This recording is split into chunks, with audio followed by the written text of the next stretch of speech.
Hi everyone, it's Jamie at the Bead Gallery, and I'm making a video on everything I know on how to make a mala. This is for you, Beth. So my friend Beth is making a mala, and I realized there's so many things I wanted to tell her about it. You know, like what to think about, what it's about, how many beads to use, how to start and finish it. And so I thought, I'm just gonna put it all on video. And so here goes. A mala in Sanskrit is translated can be a heavenly garland. And so it's something that you want to wear and use to connect with a higher divine spirit or something that you really value and treasure, like a universal feeling of spirit that moves you. When you make one, it would be so wonderful if you could put so much intention into it and use it as a tool for mindfulness and awareness and any kind of practice that involves your self-care and care for others beyond.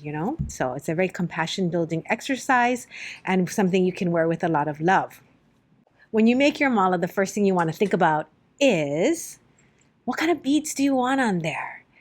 There are 108 beads on a mala, and 108 is a very special number that's used in many religions and spiritual practices and cultures as a number that one can represent the number of chakras that lead to the heart. It is also a number that's used in Buddhist ceremonies when you bring in the new year.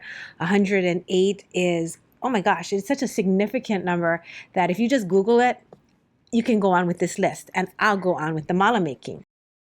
You want to put some intention into what kind of beads you want. So if you want something that's going to help you be peaceful and calm, you may want to focus on something that has like maybe some moonstone, aquamarine. You want to be grounded, some black tourmaline, smoky quartz. If you want something that's uplifting and energetic, like this one, you can use citrine, rhodochrosite. Oh, I love this one. My friend Christine made this for me. And it's about love and energy and thoughtfulness with the iolite. And it's got a tassel as well. So not all malas need a tassel. Let me show you one. This one is wood, 108 beads, and it just simply has a little citrine at the bottom for success and abundance.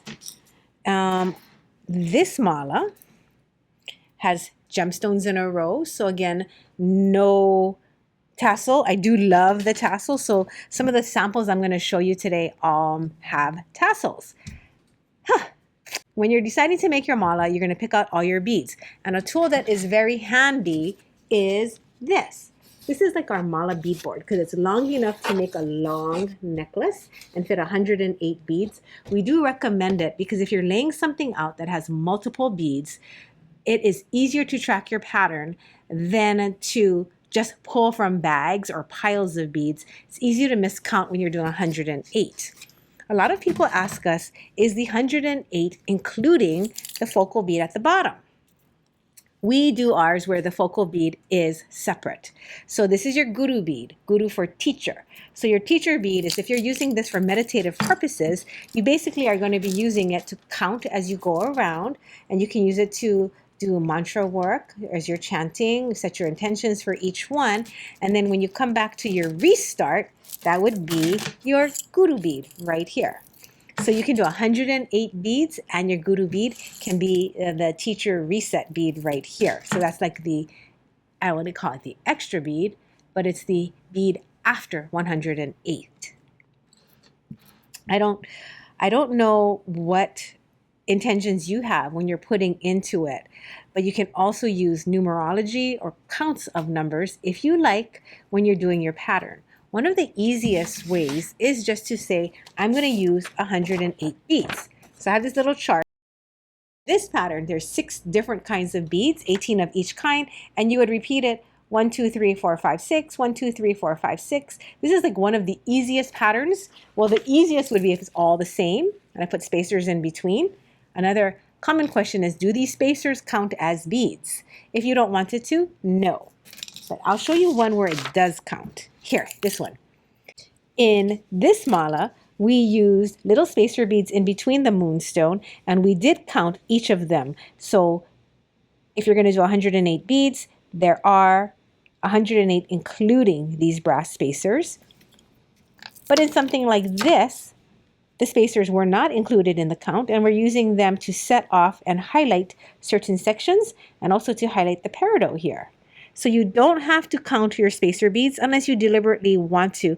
And that would be your purpose behind knowing whatever it is you're counting. So that you could be like, this is 1, 2, 3, and so on. We have 2 tutorials on how to make a mala. Well, we have one, and the other one will just teach you how to end it. So I'm going to cite those in the description, and I'll also put a link in the video.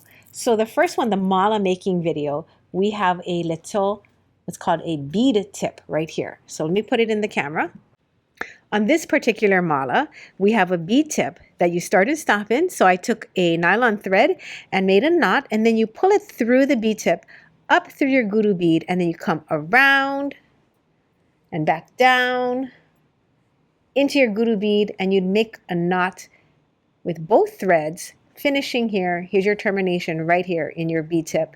When you close off that bead tip, you can also add your tassel. So that is one way you can do a mala. Another way is to tie it off on the back side. Let me see if I can find something like that.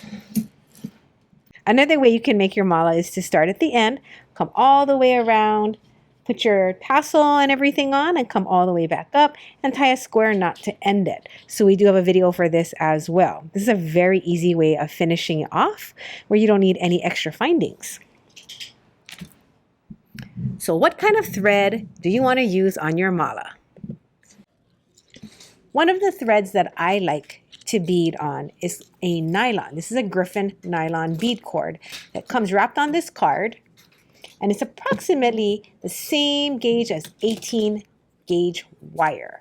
Okay, so this is a size 10 cord nylon. It's about 1 millimeters in thickness. It fits through a lot of beads. You can pre-stretch it before you use it.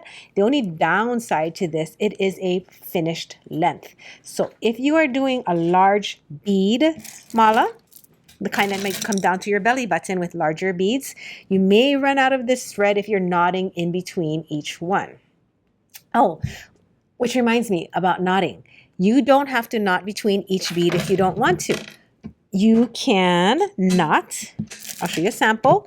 You can straight string and put a tiny spacer as a knot, or you can just string your beads straight up.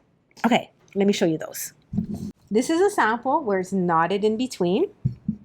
See? And this one isn't even knotted in between each bead. We do have samples like this, but if you want to do it where it's sectioned off, you can. So this is a section of 3 and a knot, 1 bead and a knot. If you want to put spacers in between, then you can do something like this. Those are using tiny seed beads, or you can use little rounds. And if you don't want any spacers, you can just straight string it straight up like this sample.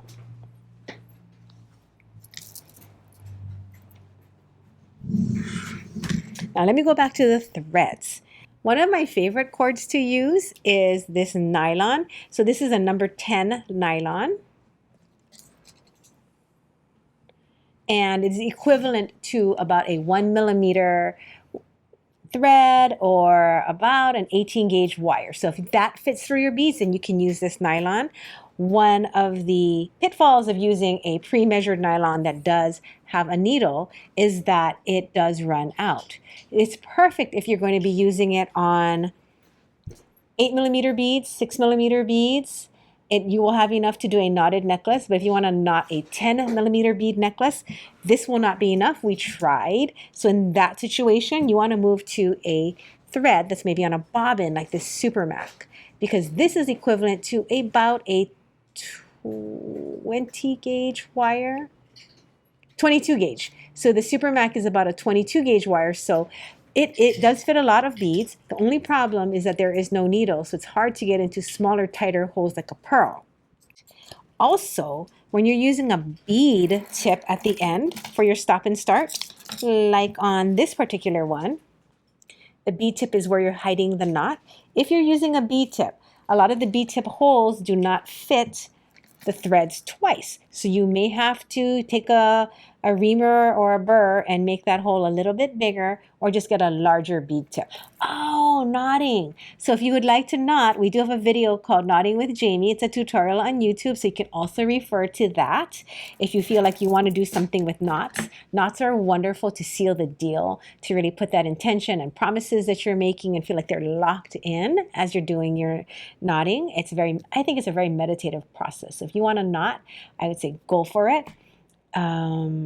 But straight stringing is just as, effective to get the job done. And tassels. If you would like to add a tassel to the ending, we have 2 tassel tutorials on YouTube. Oh my goodness. I think we have almost everything you need to make a mala on our YouTube.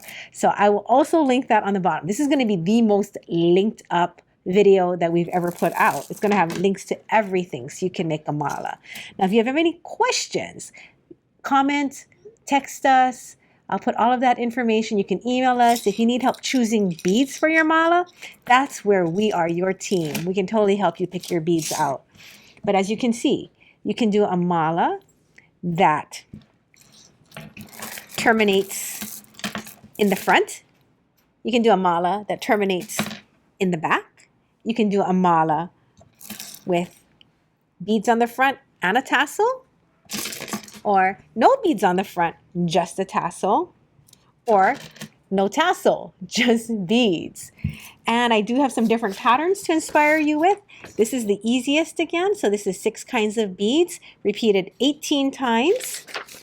But I would say this is probably my favorite, where we have 12 stations and there's 3 kinds of beads. So you would say that here's your ABC, and then you'd string on 1, 2, 3, 4, 5, 6, ABC, 1, 2, 3, 4, 5, 6, and you can repeat that going round and round and round. 108 is key. I think that I have exhausted out all of my mala information. But if you do have any comments or questions about gemstone combinations, how many beads to put on, when you're doing your mala focal, okay, so the mala focal to me is very special. It's where you can use almost like what you would use to scry with, right? If you're going to do the pendulum work. So you want to pick something that you really, really relate to. It's like having your best friend, something that is your teacher, something that reminds you of what your path is and what you're trying to achieve in your life. So make sure that you do pick something that you love and that makes you feel really good.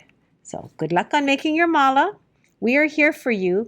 I'm sending you lots of love and joy as you put everything you have into this project. And remember that it is an extension of your body, and it's an extension of the universe. So treat it well, lie it down nicely. Don't just shove it in your purse. Make sure that you treat it as well as you would love to be treated. And I think that practice is more important than anything. So we send you a lot of love, luck, and hope and abundance, and a really wonderful holiday. We love you. Namaste.